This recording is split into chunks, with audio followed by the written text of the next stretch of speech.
Dear students, ABCD classes में आपका स्वागत है। आज मैं आपको बिहार बोर्ड कक्षा 6 की पाठ्य पुस्तक हिंदी किसलय अध्याय 4 जिसके शीर्षक का नाम है हॉकी का जादूगर, इस अध्याय के सभी प्रश्न उत्तर आज मैं आपको करवाने वाला हूं। तो चलिए बिना कुछ देरी किए चलते हैं इस अध्याय के प्रश्न उत्तर पर। जैसा कि आपको पता है यह अध्याय 4 है। इसके शीर्षक का नाम हॉकी का जादूगर है। यह एक जीवनी है मेजर ध्यानचंद की। इसमें कुछ अभ्यास के प्रश्न दिए गए हैं, उनको हम क्रमबद्ध तरीके से करेंगे। पाठ से प्रश्न 1, ध्यानचंद किस खेल से संबंध रखते हैं? उत्तर, ध्यानचंद हॉकी खेल से संबंध रखते हैं। प्रश्न 2, दूसरी टीम के खिलाड़ी ने ध्यानचंद को हॉकी स्टिक क्यों मारी? इसका बदला उन्होंने किस प्रकार लिया? उत्तर, दूसरी टीम के खिलाड़ी ने ध्यानचंद से गेंद छीनने की पूरी कोशिश की, किंतु हर बार उसकी कोशिश बेकार चली जाती थी। इसी से क्रोध में आकर उसने ध्यानचंद के सिर पर हॉकी स्टिक दे मारी। ध्यानचंद ने एक के बाद एक झटपट 6 गोल करके अपना बदला लिया।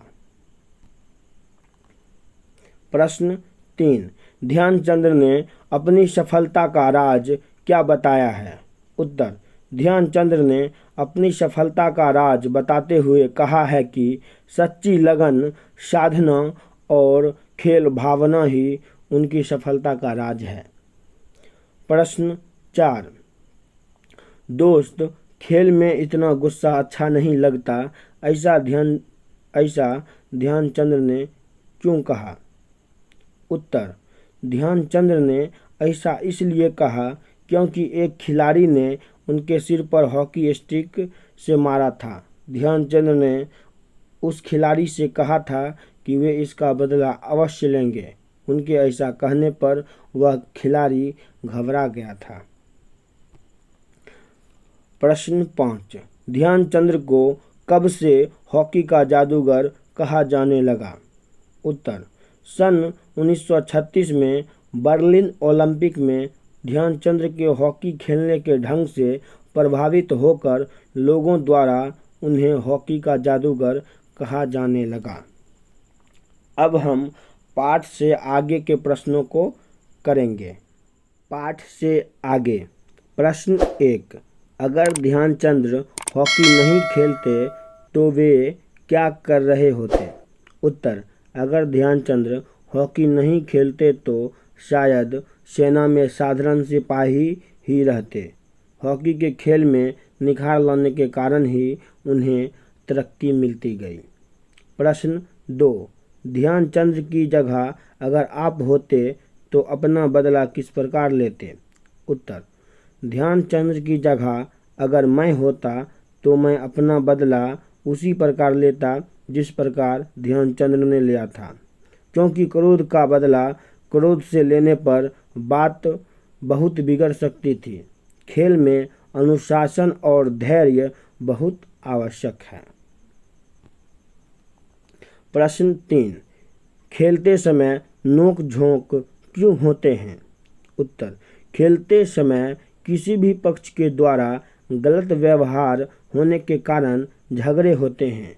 खेल में दोनों पक्षों में जीत की कामना होती है, किंतु किसी पक्ष द्वारा विपक्षी को गलत तरीके से घायल करने या चोट पहुंचाने से झगड़े होते हैं। प्रश्न 4, विजेता बनने के लिए मनुष्य में क्या क्या गुण होने चाहिए? उत्तर, विजेता बनने के लिए मनुष्य में लगन होनी चाहिए, साधना, सहयोग, धैर्य, अभ्यास और समर्पण की भावना होनी चाहिए। स्वार्थ का त्याग कर अपने साथी को भी आगे बढ़ने का अवसर देना चाहिए। अब हम व्याकरण के प्रश्नों को करेंगे। व्याकरण। प्रश्न 1, थोड़ी देर बाद मैं पट्टी बांधकर फिर मैदान में आ पहुंचा। आते ही मैंने उस खिलाड़ी की पीठ पर हाथ रखकर कहा, तुम चिंता मत करो, इसका बदला मैं ज़रूर लूँगा। मेरे इतना कहते ही वह खिलाड़ी घबरा गया। ऊपर के वाक्य में मैंने उस, तुम, इसका, मेरे, इतना, वह आदि शब्द आए हैं। ऐसे शब्द संज्ञा की जगह आए हैं। ऐसे शब्द सर्वनाम कहलाते हैं। संज्ञा के स्थान पर प्रयोग किए जाने वाले शब्द सर्वनाम कहलाते हैं। सर्वनाम के निम्नांकित 6 भेद हैं। क, प्रश्नवाचक सर्वनाम। जो शब्द बोलने वाला अपने लिए, सुनने वाले के लिए या किसी अन्य के लिए प्रयोग किए जाते हैं, पुरुषवाचक सर्वनाम कहलाते हैं, जैसे मैं, तुम, वह इत्यादि। ख, निश्चयवाचक सर्वनाम। जो शब्द किसी व्यक्ति या वस्तु की ओर संकेत के लिए प्रयोग किए जाए वे निश्चयवाचक सर्वनाम कहलाते हैं, जैसे उस, इसका, इतना इत्यादि। ग, अनिश्चयवाचक सर्वनाम। जो शब्द किसी निश्चित व्यक्ति या वस्तु का बोध नहीं कराते हैं वे अनिश्चितवाचक सर्वनाम कहलाते हैं, जैसे उस, इसका, इतना इत्यादि। घ, प्रश्नवाचक सर्वनाम। प्रश्न करने के लिए जिन सर्वनाम शब्दों का प्रयोग करते हैं प्रश्नवाचक सर्वनाम कहलाते हैं, जैसे कौन, क्या इत्यादि। अंग, संबंधवाचक सर्वनाम। जो शब्द किसी व्यक्ति, वस्तु या घटना का संबंध जोड़ते हैं वे संबंधवाचक सर्वनाम कहलाते हैं, जैसे जो, सो, जिसने, जैसा, तैसा इत्यादि। च, निजवाचक सर्वनाम। जो शब्द कर्ता के लिए प्रयोग करता है वे निजवाचक सर्वनाम कहलाते हैं, जैसे अपना, स्वयं, आप ही इत्यादि। निम्नलिखित वाक्यों में मोटे अक्षरों में छपे सर्वनाम के भेद सामने कोष्ठक में लिखिए। क, कौन खा रहा है? ये हो जाएगा प्रश्नवाचक सर्वनाम। मैं अपने काम पर लौट आया, ये हो गया पुरुषवाचक सर्वनाम। यही मेरा घर है, ये हो गया निश्चयवाचक सर्वनाम। जैसी करनी वैसी भरनी, ये हो गया संबंधवाचक सर्वनाम। मैं स्वयं चला जाऊंगा, ये हो गया निजवाचक सर्वनाम। कुछ तो किया करो, ये हो गया अनिश्चयवाचक सर्वनाम। प्रश्न 2, इन शब्दों से वाक्य बनाएं।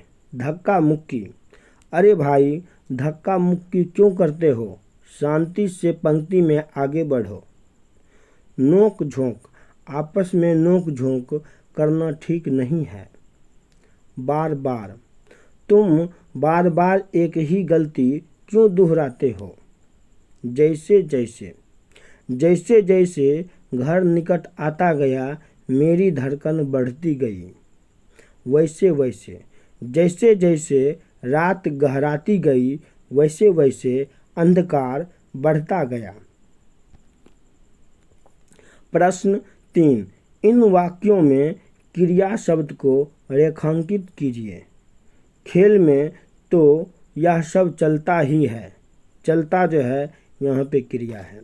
मैं पंजाब रेजिमेंट की ओर से खेला करता था, यहाँ क्रिया खेला था।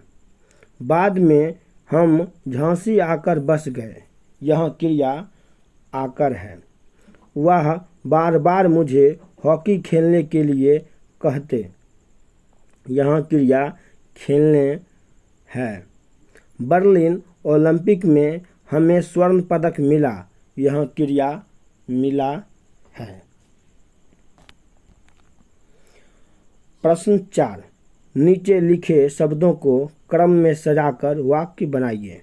क नौसिखिया, उस समय मैं एक था खिलाड़ी।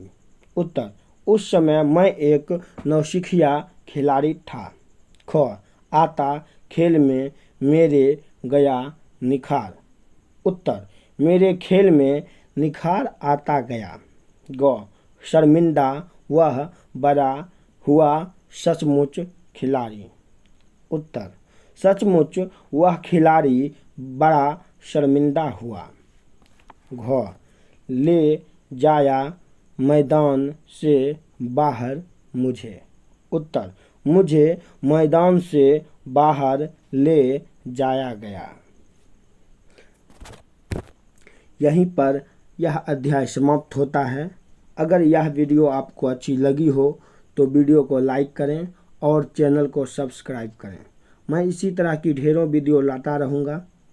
अगर आप हमारे चैनल पर पहली बार आए हैं तो जुड़िए हमारे ABCD क्लासेस परिवार में। मैं आपको विश्वास दिलाता हूँ कि यह चैनल आपके बच्चे के पढ़ाई की हर वीकनेस पॉइंट को दूर करेगी। धन्यवाद।